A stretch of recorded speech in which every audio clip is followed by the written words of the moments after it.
जय हिंद everyone, welcome to the online class of Target Defence Academy. मैं Noor sir आपके लिए डेली की सुबह सुबह की करंट अफेयर लेके फिर से आ गया हूं। तो चलिए शुरू करते हैं आज के टॉप करंट अफेयर्स के बारे में जानने की, है ना। आज है 29 अक्टूबर और 29 अक्टूबर की जो भी इंपॉर्टेंट करंट अफेयर है वो आज हम आपके साथ डिस्कस करेंगे। चलिए शुरू करते हैं आज के पहले क्वेश्चन के साथ। पहला क्वेश्चन है cyclone मोंथा। Cyclone मोंथा is in news, the name मोंथा given by which country. भाई जो ये चक्रवात है, चक्रवात क्या होते हैं? चक्रवात या साइक्लोन की अगर हम बात करें, these are low pressure system, ये एक निम्न दाब के क्षेत्र होते हैं। और अगर हम इनकी बात करते हैं तो इनके नाम इनके रीजन के हिसाब से बनते हैं। जैसे चक्रवात जो है वो इंडियन ओशियन में आता है। साइक्लोन कहाँ पे आता है बेटा? इंडियन ओशियन में आता है। टाइफून कहाँ आता है? टाइफून आपका आता है बोल सकते हैं चाइना सी में। टॉर्नेडो आपका आता है यूएसए में। विली विली ऑस्ट्रेलिया में आता है। और हरिकेन्स आता है मैक्सिको या बोल सकते हैं कैरिबियन सी के आसपास। तो ये सारे रीजन्स जो है ये वो रीजन्स है जहाँ पे साइक्लोन्स आते हैं। अब इसी में ही अगर इंडियन ओशन में देखा जाए तो इंडियन ओशन में जो भी इस तरह की एक्टिविटीज, लो प्रेशर सिस्टम डेवलप होते हैं, इनका नाम हम क्या रख देते हैं? इनका नाम रख देते हैं साइक्लोन। अब इसी में ही कुल मिलाकर 13 देशों का एक समूह है जो इनके नामों को देता है। तो इस बार नाम देने की बारी थी थाईलैंड की। तो थाईलैंड ने ये नाम दिया है कौन सा? मोंथा। मोंथा चक्रवात भारत के ईस्टर्न कोस्ट पर आकर हिट किया है। आंध्रा और उसके आसपास का उड़ीसा और नीचे तमिलनाडु के एरियाज को ये प्रभावित कर रहा है। ठीक है, मोंथा का प्रभाव काफी टाइम से देखा जा रहा है और काफी हफ्ते भर से न्यूज में बना हुआ है। तो इसीलिए ये क्वेश्चन पेपर में बन सकता है कि मोंथा साइक्लोन जो भारत में हिट किया उसका नाम कहाँ से आया? नेम तो नाम दिया किसने? थाईलैंड ने। ठीक है, मोंथा का मतलब होता है एक ब्यूटीफुल फ्लावर। थाई लैंग्वेज में इसे बोलते हैं फ्लावर, है ना। तो इसे ध्यान रखिएगा। ठीक, तो साइक्लोन ये कहाँ पे हिट किया? ये आपका बे ऑफ बंगाल से होता हुआ आके ईस्टर्न कोस्ट पर इंडिया के हिट किया है, स्पेशली आंध्रा के एरियाज में। इसे ध्यान रखिएगा। चलो आगे बढ़ते हैं। हु इज सिलेक्टेड फॉर विज्ञान रत्न पुरस्कार?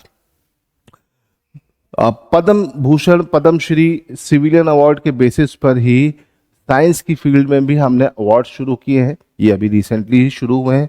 इसी में ही इस साल का विज्ञान रत्न पुरस्कार किसे दिया गया? तो विज्ञान रत्न पुरस्कार के लिए किन किन लोगों के नाम यहां पर हमें मिलेंगे? Jayant Narlikar, Gyanendra Pratap Singh, S Venkat Mohan, Yusuf Mohammed Sheikh.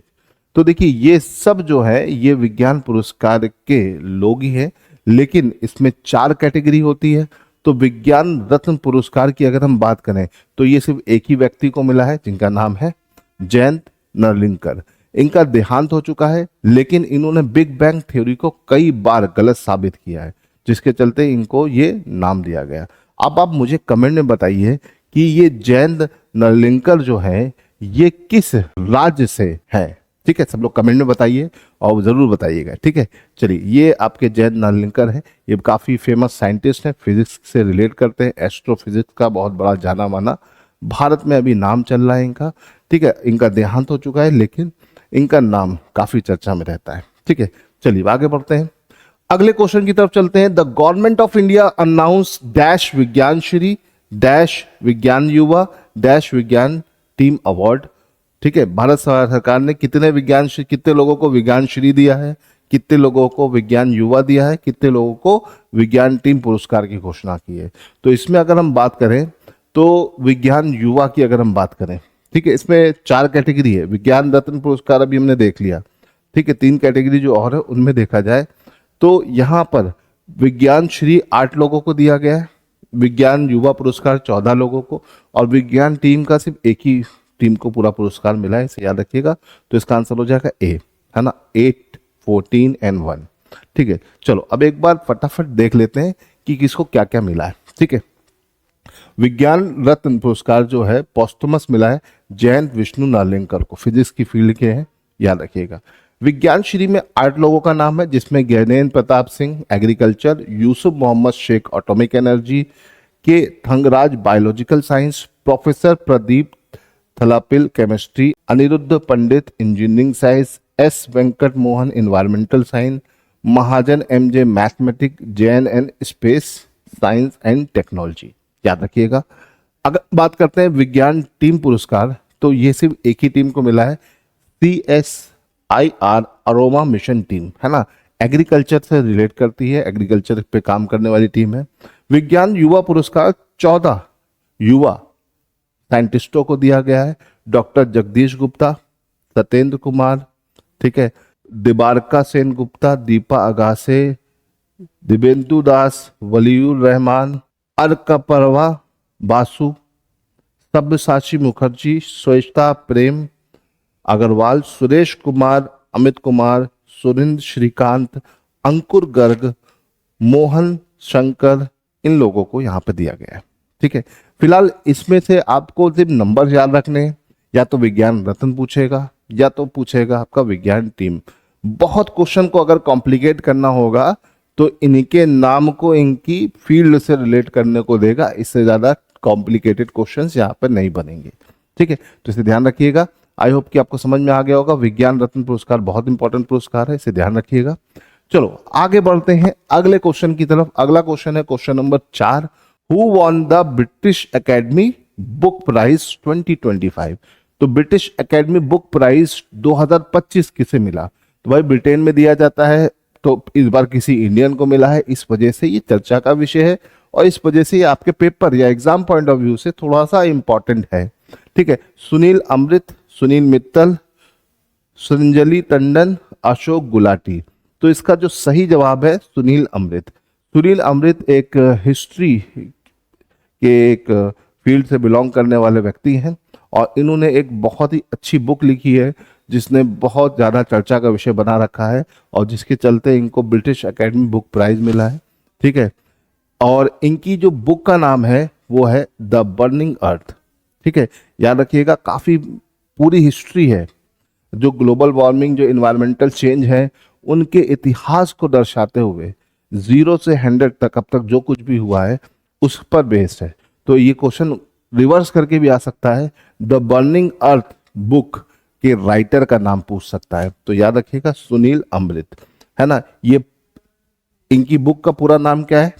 The burning earth N environmental history of the last 500 years. पिछले 500 साल में भारत में या दुनिया में किस तरह से इन्वायरमेंटल चेंजेस आए हैं उसमें बताया गया है ना। तो याद रखिएगा। चलिए, और इनको मिला है ब्रिटिश एकेडमी पुरस्कार, काफ़ी प्रेस्टिजियस प्राइज है जो कि आसानी से किसी को नहीं मिलता। इस बार एक भारतीय मूल के व्यक्ति को मिला है, तो याद रखिएगा। इंटरनेशनल बुकर प्राइज भी भारतीय व्यक्ति को मिला है और ये आपका ब्रिटिश एकेडमी बुक प्राइज भी भारत के व्यक्ति को मिला है। तो ये एक भारत के लिए एक अच्छी उपलब्धि है, इसे ध्यान रखिएगा। ठीक है, चलो यहाँ से आगे बढ़ते हैं। हाँ, ये आगे एक अच्छा बढ़िया आपका यूपीएससी लेवल का क्वेश्चन। ठीक है, कंसिडर द फॉलोइंग स्टेटमेंट, निम्नलिखित कथनों पर ध्यान करिए।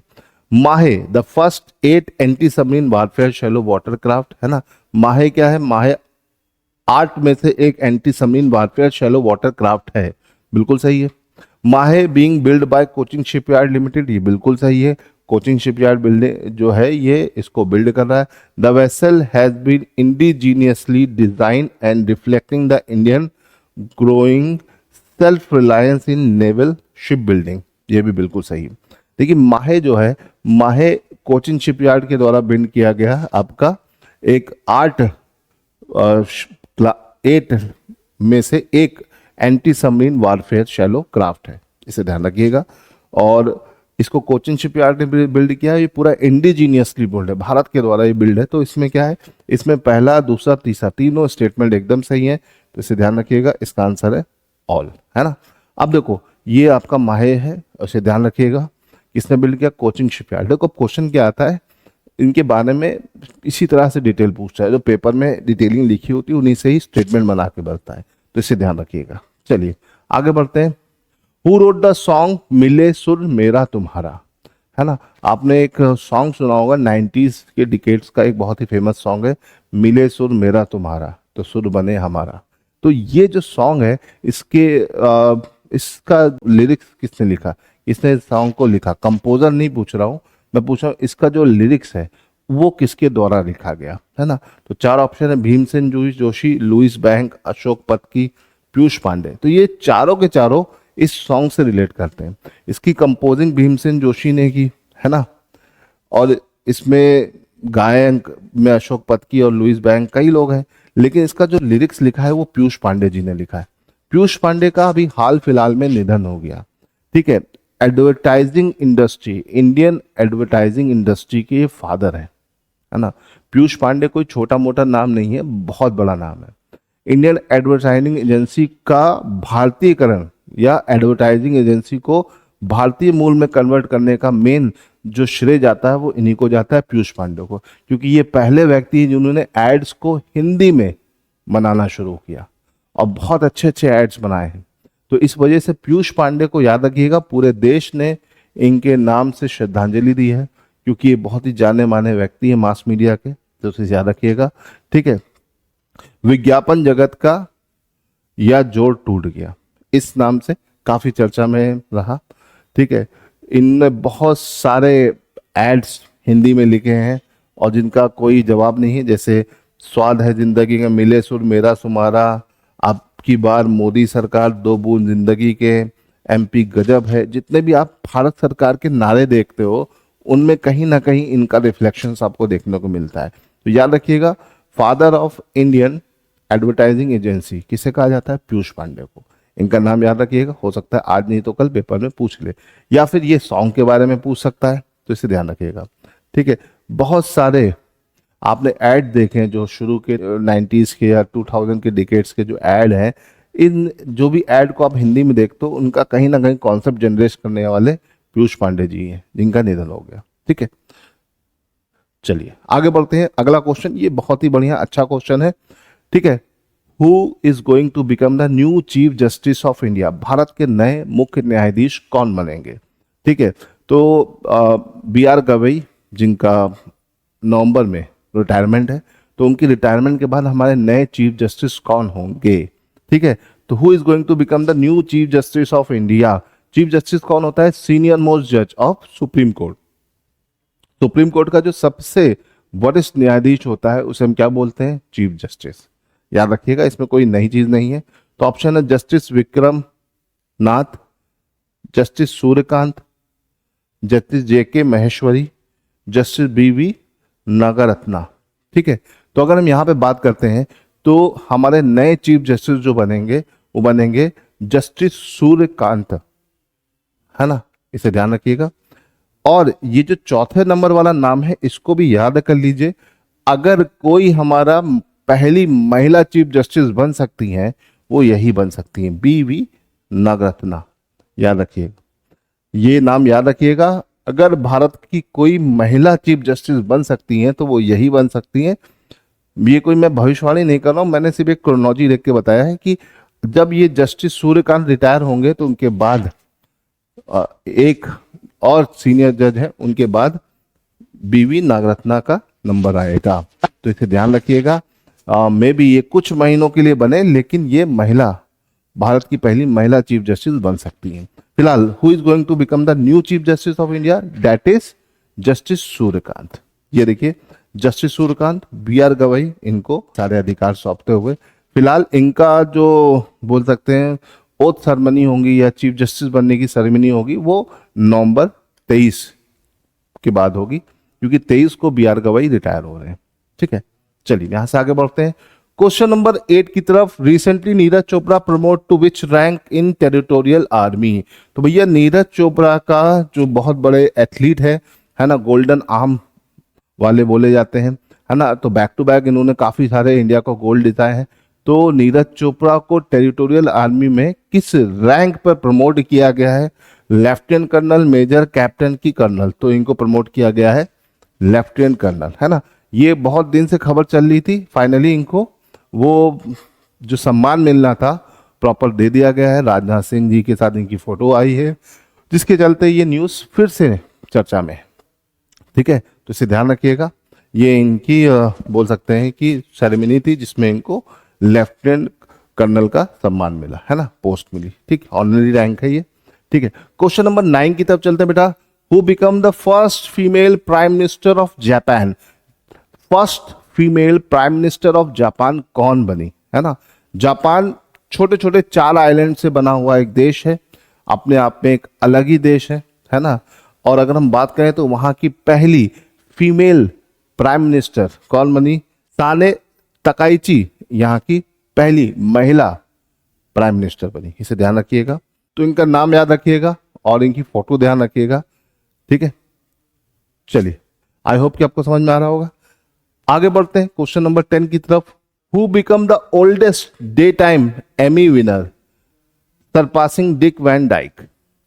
तो भैया एमी जो होता है टेलीविजन की फील्ड में दिए जाने वाला एक इंटरनेशनल अवार्ड है, जो आपका टेलीविजन या ड्रामा सीरीज देखते हैं जो टीवी पे आती है, इंटरनेशनल लेवल पर दिए जाने वाला है। ये एक बड़ा अवार्ड है और इसमें एक रिकॉर्ड बना है कि 99 की एज पर अवार्ड पाने वाले सबसे उम्र दराज व्यक्ति कौन बने। तो ऑप्शन है Drew Barrymore, David Attenborough, Thurston K Will मर्टुंगी। तो यहां पर इसका सही जवाब हो जाएगा B, David Attenborough. David Attenborough इसके सही जवाब है, इसे ध्यान रखिएगा। B is the right answer of this question.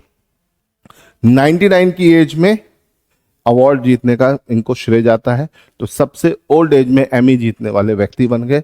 Amy में बहुत लंबी चौड़ी कैटेगरी है, उसको हमें नहीं देखना है, ये एक उपलब्धि है।